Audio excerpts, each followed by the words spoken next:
আমি দীর্ঘদিন থেকে বলে আসছি যে ষড়যন্ত্র কিন্তু থামেনি, বন্ধ হয়নি, বরং বেড়েছে। জুলাই আগস্টের যে গণঅভ্যুত্থান, এই গণঅভ্যুত্থানের পরে এই সরকারকে ব্যর্থ করে দেওয়ার জন্য, গণঅভ্যুত্থানকে ব্যর্থ করে দেওয়ার জন্য নানামুখী চক্রান্ত, ষড়যন্ত্র অব্যাহত আছে। ৫ই আগস্টে ফ্যাসিস্ট আওয়ামী সরকারের পতনের পর ৮ই আগস্ট ডক্টর মোহাম্মদ ইউনূসের নেতৃত্বাধীন সরকার দায়িত্ব গ্রহণ করে। খুব লক্ষ্য করে দেখবেন, এই সরকার দায়িত্ব নেওয়ার ১৫ থেকে ২০ দিন, সর্বোচ্চ ১ মাস একটা থমথমে অবস্থা ছিল। আওয়ামী লীগের কোনো নাম গন্ধ কোথাও ছিল না। তারা ছিল একটি পলাতক দল, পালিয়ে যাওয়া, নিখোঁজ হয়ে যাওয়া, নিশ্চিহ্ন হয়ে যায় একটি দল।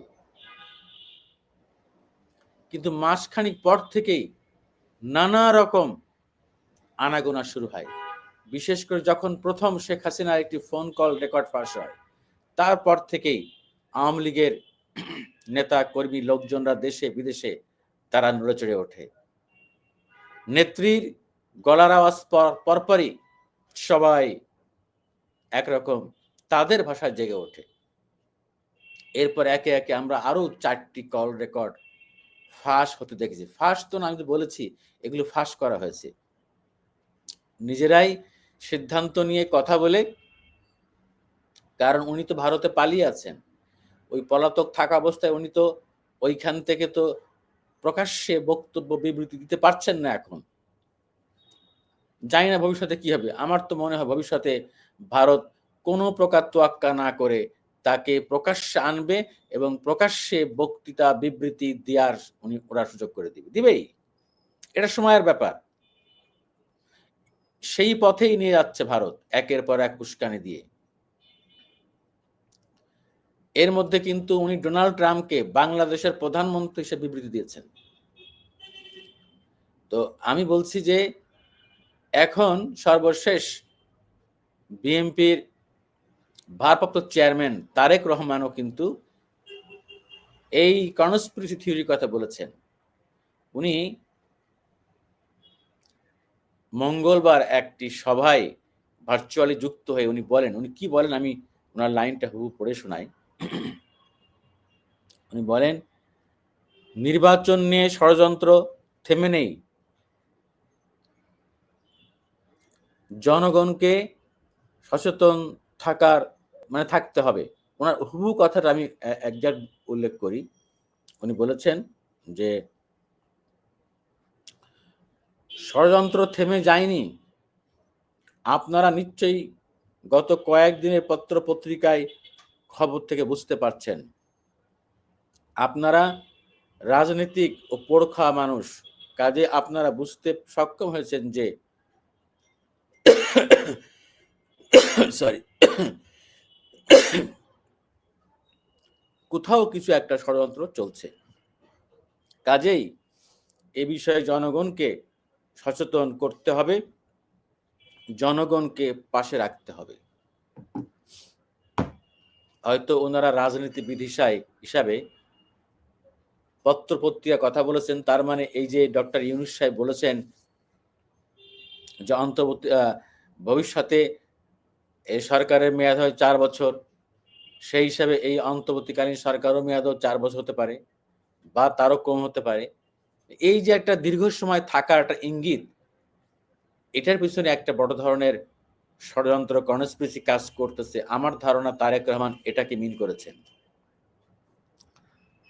আমি তার সঙ্গে আমি জানি না যে এর মধ্যে কোনো কনস্পিরেসি আছে কিনা, কারণ বিষয়টি নিয়ে পানি ঘোলা হওয়ার পরে ওনার প্রেস সেক্রেটারি বলেছেন যে না, উনি ৪ বছর মেয়াদ এটা কখনোই বলেননি। উনি কিন্তু শেষে বলেছেন উনি হতে পারে, এর চেয়ে কম হতে পারে, এবং উনি বলেছেন রাজনীতিবিদরা যখন চাইবে, না চাইলে আমরা নির্বাচন দিয়ে দেব, সংস্কার না ছিল। আজকেও দেখলাম যে বণিক বার্তা পত্রিকায় প্রধান উপদেষ্টার একটি সাক্ষাৎকার ছাপা হয়েছে, সেখানে উনি ক্লিয়ার বলে দিয়েছেন যে রাজনীতিবিদরা সংস্কার না চাইলে আমি নির্বাচন দিয়ে দিব। আমি গভীর চক্রান্ত ষড়যন্ত্র খুঁজে পাচ্ছি অন্য জায়গায়। সেটি হলো যারা এই ফ্যাসিস্ট আওয়ামী লীগ সরকারের দোসর ছিলেন দেশে এবং দেশের বাইরে, তারা কিন্তু বসে নেই। তাদের কাছে অগাধ প্রচুর টাকা আছে, কালো টাকা আছে। টাকার কিন্তু একটা শক্তি আছে, এটা মনে রাখতে হবে। টাকা দিয়ে লবিস্ট নিয়োগ করা যায়, টাকা দিয়ে কনস্পিরেসি করা যায়, টাকা দিয়ে সন্ত্রাসী কার্যক্রম করা যায়। এই সরকারকে অস্থিতিশীল করতে নানামুখী চক্রান্ত হচ্ছে, হবে এবং ভবিষ্যতে আরো হবে। বিশেষ করে আপনারা দেখবেন বাংলাদেশে সংখ্যালঘু নির্যাতন নিয়ে যা ঘটেনি, যেটুকু ঘটেনি তার চেয়ে বানিয়ে বানিয়ে তিক্ততা সৃষ্টি করে এখানে সাম্প্রদায়িক দাঙ্গা সৃষ্টি করার চেষ্টা করা হচ্ছে। বিশেষ করে ভারতের বিভিন্ন মিডিয়া বলতে অন্তত একটি মিডিয়া যার নাম রিপাবলিক বাংলা, সেখানে প্রতিদিন পরিকল্পিতভাবে এটি করা হচ্ছে। 1 ঘন্টা একটি অনুষ্ঠান করা হয়, এই ময়ূক নামে একজন উপস্থাপক আছেন, অ্যাঙ্কর, তিনি এটি করেন। জঘন্য ভাষায় বাংলাদেশকে অ্যাটাক করা হয়। বাংলাদেশকে তার কথায় বাংলাদেশ মৌলবাদী রাষ্ট্র, জামাতে বিএনপিতে রাষ্ট্র, এটা জঙ্গি রাষ্ট্র, নানান রকম এখানে পাকিস্তান থেকে জাহাজে করে অস্ত্র আসছে, এটি তাদের 7 সিস্টার চলে যাচ্ছে, এখনই বাংলাদেশকে থামাতে হবে। আমি মনে করি, আমি এর আগেও বলেছি, কোনো অবস্থাতেই সংখ্যালঘু বলে কিছু বলা যাবে না। হিন্দু বলেন, বৌদ্ধ বলেন, খ্রিস্টান বলেন, তারা বাংলাদেশ সংখ্যায় কম হতে পারে, কিন্তু তারা সংখ্যালঘু না, তারা বাংলাদেশের নাগরিক। আমি অ্যাজ এ মুসলিম, আমার যে রাইট, তাদের সে রাইট। সংখ্যালঘু বিবেচনায় কোনো কিছু বলা যাবে না। আর যেসব তাদের বাসা বাড়িতে, তাদের মন্দিরে ইতিমধ্যে যেগুলো হামলা হয়েছে সেগুলো চিহ্নিত করতে হবে, এর সঙ্গে কারা জড়িত, এবং এইসব দুর্বৃত্তদের চিহ্নিত করে শাস্তির আওতায় আনতে হবে। আমি মনে করি এর মধ্যে চক্রান্ত কাজ করছে, কারণ কোন মুসলিমরা এটি করবে না। হতে পারে দু একটি বিচ্ছিন্ন ঘটনা। আরেকটি কথা আমি আগেও বলেছি, হামলাটা হয়েছে কি আওয়ামী লীগ হিসাবে না হিন্দু হিসাবে। আজকে যদি আওয়ামী লীগের বাড়িতে হামলা হয়ে থাকে, আরে ভাই, গত 15.5 বছরে অত্যাচার, নির্যাতন, নিপীড়ন যা হয়েছে, তার কি সামান্য একটু রিয়াকশন হবে না? আমি এটার পক্ষে না, জাস্টিফাই করতে চাই না, আমি বলি যে একটি হামলা ঘটবে না, হবে না। আওয়ামী লীগ যা করেছে, যে ভুল করেছে, অন্যায় করেছে, তা আপনারা করতে পারবেন না। আমরা তো ওই বাংলাদেশ চাই নাই, প্রতিশোধের বাংলাদেশ। অবশ্যই প্রত্যেককে আইনের আওতায় এনে তদন্ত সাপেক্ষে বিচার করতে হবে। অন্যায়ভাবে বিনা বিচারে কারোর প্রতি ন্যূনতম আঘাত করা যাবে না। এটি হতে হবে যে আমাদের স্বপ্নের বাংলাদেশ, আগামীর বাংলাদেশের প্রথম চরিত্র। এই চরিত্রে সবাইকে ধারণ করতে হবে।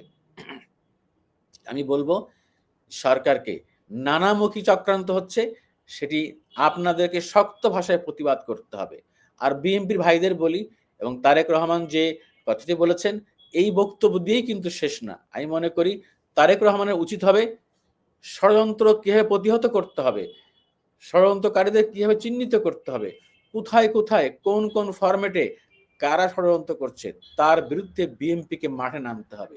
বিএনপিকে প্রকাশ্যে এবং গোপনে কাজ করতে হবে দেশকে বাঁচানোর জন্য, ভবিষ্যৎ বাংলাদেশকে বাঁচানোর জন্য। আপনারা জানেন যে আগামীতে যখনই নির্বাচন হোক, নির্বাচন হলেই এটা সবাই জানে যে বিএনপি ক্ষমতায় আসবে, আবার সুষ্ঠু নির্বাচনের মাধ্যমে বিএনপি ক্ষমতায় আসবে, এটাই স্বাভাবিক। তাহলে ধরে নেওয়া যায় যে আপনারা আগামীতে সরকার গঠন করতে যাচ্ছেন, এবং আপনাদের উপরে ডিপেন্ড করবে যে আপনারা কতদিন ক্ষমতা থাকবেন। আওয়ামী লীগ যে সমস্ত ভুল করে গেছে, সেই সব ভুল আপনারা না করেন, আপনারা সত্যিকার অর্থেই জনগণের দল হিসাবে, জনগণের সেবক হিসাবে আপনারা নিজেদেরকে দাঁড় করাতে পারেন, তাহলে আপনারা বহুদিন ক্ষমতায় থাকতে পারবেন। আমি মনে করি অন্তত 2 টার্ম তো আপনারা ক্ষমতায় থাকতে পারবেনই। কিন্তু ইতিমধ্যে আপনাদের দলের লোকজন যেভাবে চাঁদাবাজি, মাস্তানি, সন্ত্রাসী, দখল বাণিজ্য শুরু করেছে, এটি যদি অব্যাহত থাকে তাহলে আপনাদের জনপ্রিয়তা, আপনাদের ভোট কিন্তু কমতেই থাকবে। অতএব শুধু বহিষ্কারই কিন্তু শাস্তি না, আপনাদের চিহ্নিত করতে হবে আপনাদের দলের মধ্যে কারা এসব দুর্বৃত্তপনা করছে, তাদেরকে চিহ্নিত করে আগেই প্রতিরোধ করতে হবে, আগেই চিহ্নিত ব্যবস্থা নিতে হবে। যদি আপনারা দলের বিরুদ্ধে একটা বড় ধরনের সাঁড়াশি অভিযান চালু করতে পারেন, শুদ্ধি অভিযান চালাতে পারেন, তাহলে আপনার দলও সেভ হবে এবং ভবিষ্যতে বিএনপির মাধ্যমে একটি উদার গণতান্ত্রিক বাংলাদেশ গড়ে উঠতে পারে। আমি শেষ করছি এটাই বলে, ষড়যন্ত্র আছে, ছিল এবং থাকবে, আমি মনে করি আরো বাড়বে। সেটার বিরুদ্ধে যার যার অবস্থান থেকে, প্রত্যেকের প্ল্যাটফর্ম থেকে সোচ্চারভাবে, সুচিন্তিতভাবে প্রতিরোধ, প্রতিবাদ গড়ে তুলতে হবে। আল্লাহ হাফেজ।